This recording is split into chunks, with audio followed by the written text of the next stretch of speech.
तो हेलो दोस्तों, स्वागत है आपका ज्योग्राफी एक्सप्रेस में। और आज के इस वीडियो में हम EMRS भर्ती परीक्षा को ध्यान रखते हुए जो केंद्र सरकार की जो प्रीवियस ईयर पेपर हैं, जो विगत वर्षों में पूछे गए प्रश्न हैं, उन प्रश्नों को लेके आए हुए हैं। और ये प्रश्न जितने भी केंद्र सरकार की जो भर्तियां, जैसे कि देखिए ये DSSB PRT में पूछा गया है, यहाँ पे KVS PRT में पूछा गया है।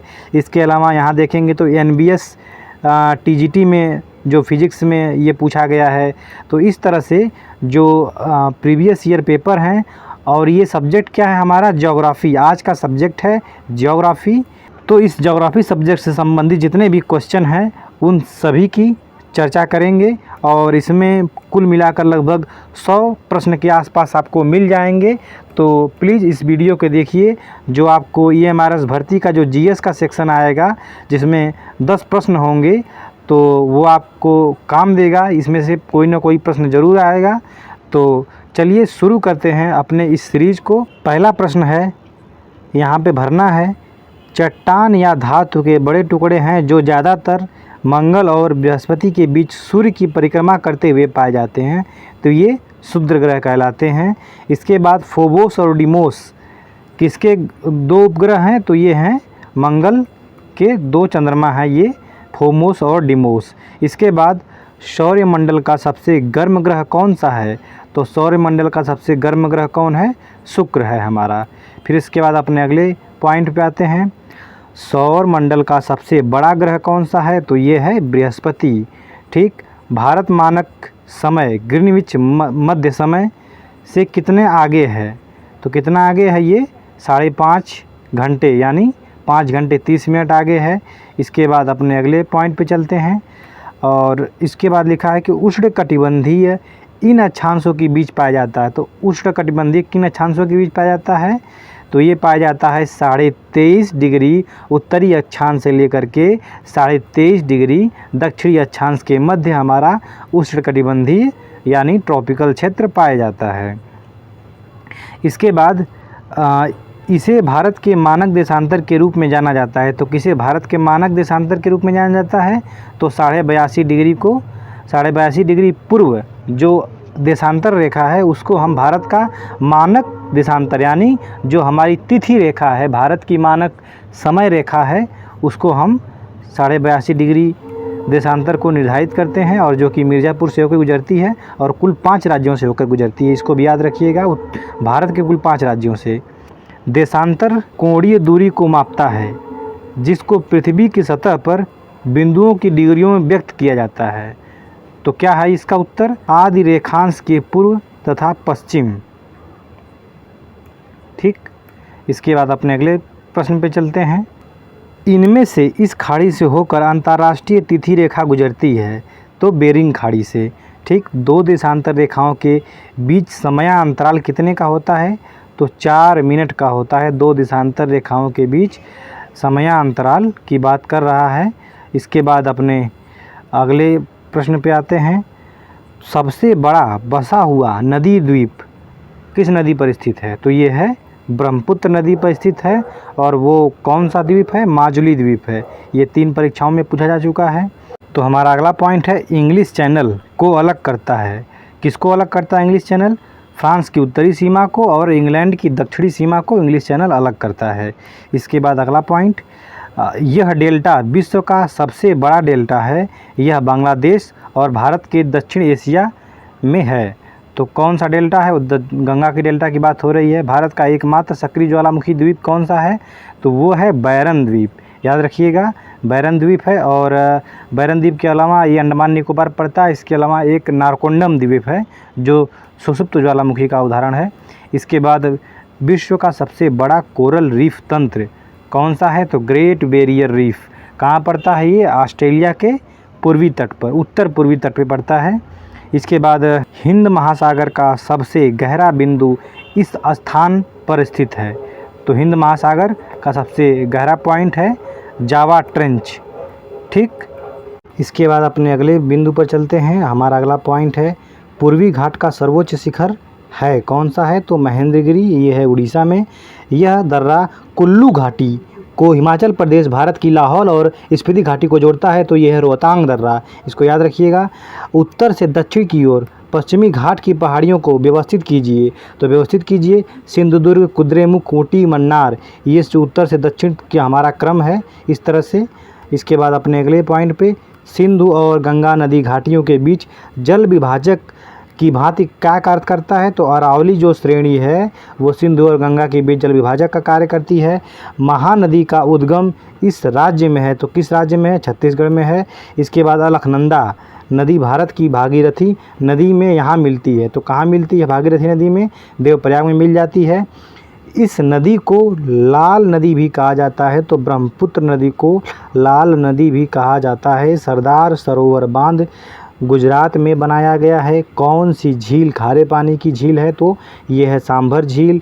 भारत की सबसे बड़ी खारे पानी की झील इस राज्य में, तो किस राज्य में, उड़ीसा में, और उसका नाम क्या है, चिल्का झील।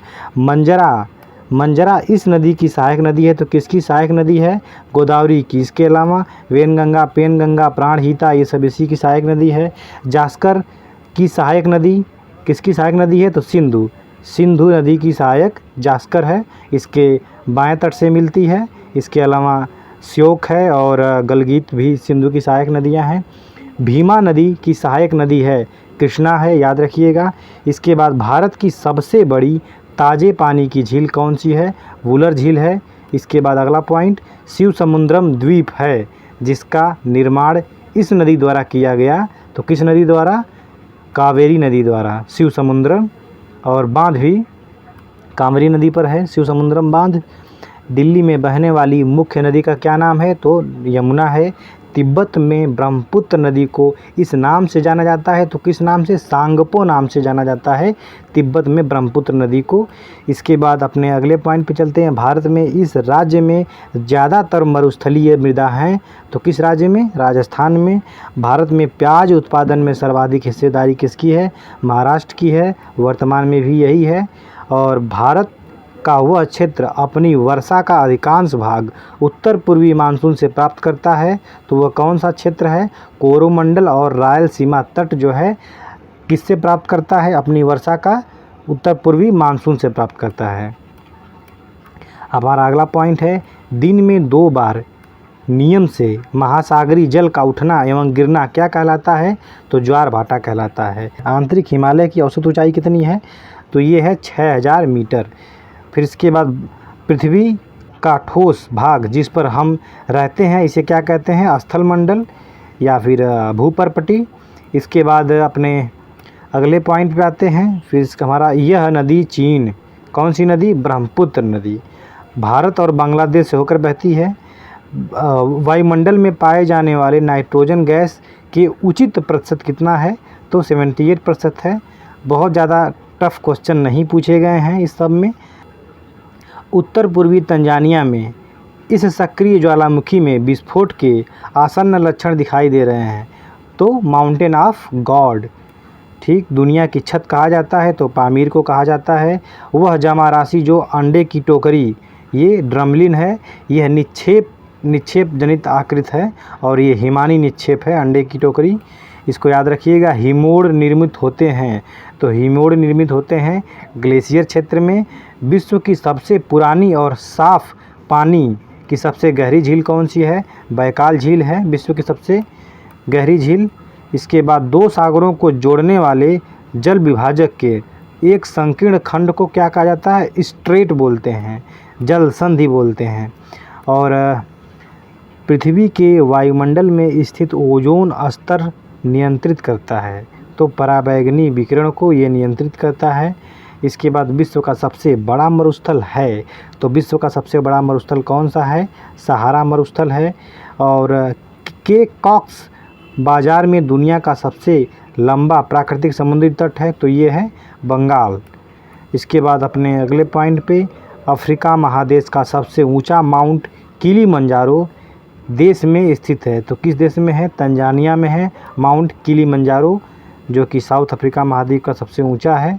और ये भूमध्य रेखा पर होते हुए भी इसकी चोटी पर बर्फ़ जमा रहता है। खैर, हमारा अगला पॉइंट है, विश्व में चौथा सबसे बड़ा देश कौन सा है, तो संयुक्त राष्ट्र अमेरिका शहर जो भूमध्य रेखा के निकटतम है तो वो है सिंगापुर। देश सबसे छोटा देश है क्षेत्रफल की दृष्टि से तो वेटिकन सिटी है। फिर उत्तरी ध्रुव और दक्षिणी अमेरिका को मिलाकर विश्व में कुल महाद्वीप कितने हैं? तो कुल 7 महाद्वीप हैं। अपने अगले पॉइंट पे आते हैं, तो चलिए ऊपर चलते हैं। तो हमारा नेक्स्ट पॉइंट है, अक्टूबर से नवंबर माह के दौरान तमिलनाडु के पूर्वी तट पर होने वाली वर्षा का क्या कारण है? तो दक्षिण पश्चिम मानसून का पीछे हटना, यानी मानसून निवर्तन। इसके बाद अपने अगले पॉइंट पे, तटीय मैदान और उत्तर भारतीय मैदान में उत्कृष्ट मिट्टी के प्रकार हैं।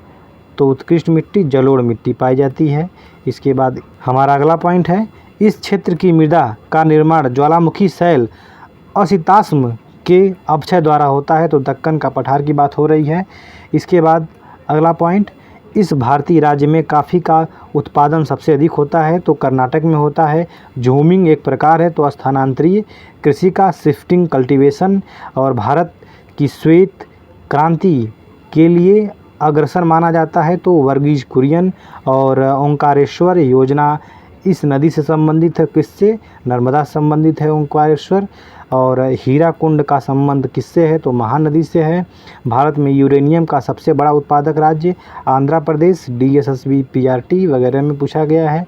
इसके बाद भारत का सबसे बड़ा तैरता हुआ सौर संयंत्र इस राज्य में स्थापित किया गया है। तो कहाँ पर? तेलंगाना में किया गया है।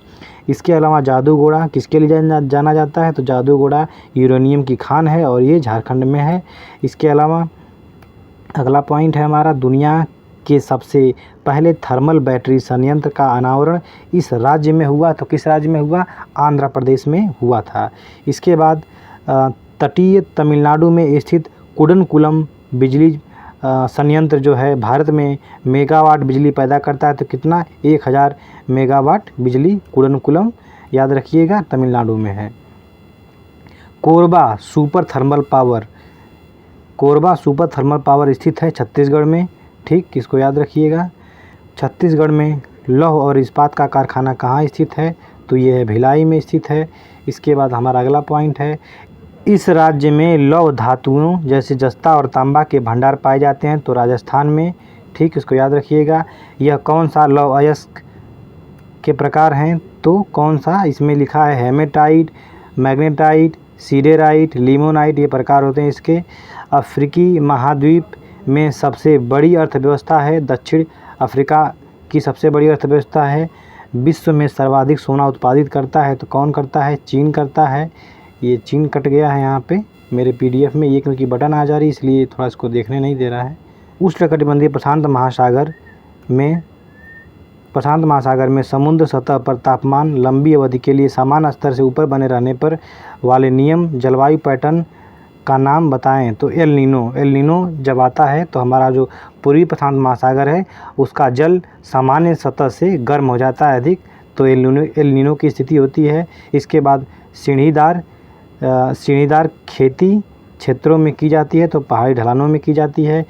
हमारा अगला पॉइंट है, जब समय और स्थान के समान वितरण के साथ अपर्याप्त वर्षा की एक लंबी अवधि को चिन्हित किया जाता है तो इसे कहा जाता है मौसम संबंधी सूखा।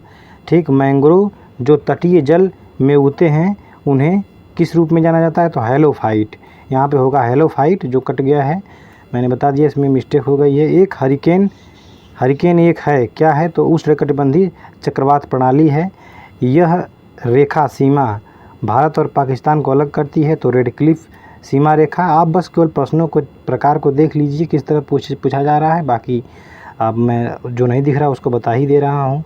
मेघालय की राजधानी है तो शिलांग में है। और इसके बाद छोटे अंडमान को उत्तरी अंडमान से अलग करता है तो डंकन पास। तो इसके बाद हमारा बस ये समाप्त हुआ यहाँ पे। तो इस तरह से सब समाप्त हो गया। इसके बाद जस्ट ही मैं हिस्ट्री का वीडियो इसके बाद लेके आऊँगा। हिस्ट्री के जितने प्रश्न पूछे गए हैं और थोड़ा सा PDF में सुधार कर लूँगा, क्योंकि इधर जो अक्षर कट रहा है वो कटेगा नहीं अगली वीडियो में। तो ठीक है, बस मिलते हैं जस्ट आपसे अगली वीडियो में। धन्यवाद दोस्तों यहाँ तक बने रहने के लिए।